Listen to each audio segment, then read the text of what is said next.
dhiki walipozima, Mungu aliniona.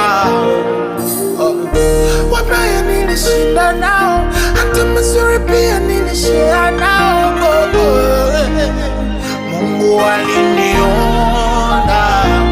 Hallelujah, hallelujah, hallelujah, hallelujah, hallelujah, hallelujah, hallelujah.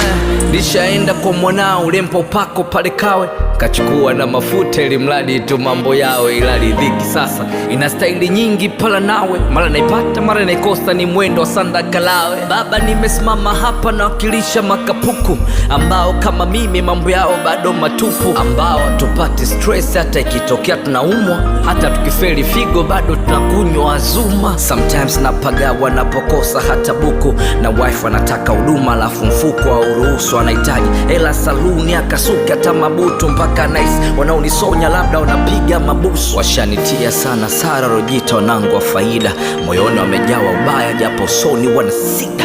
Nashukuru madui wengi walioniombea ni feli, nao wanashikilia pampu nikijaza wese sheli. Nakumbuka kipindi unanipitisha kwenye msoto, kwenye miba we una uwezo wa kunipitisha mimi mpoto. Najua kitabu cha riziki utakifunga baada kifo, so kwa kuwa unanipa pumzi na mimi fungu langu lipo. Nilipopita sikukoma, sikujali ile mingi mingi, kila riziki walipozima, Mungu aliniona.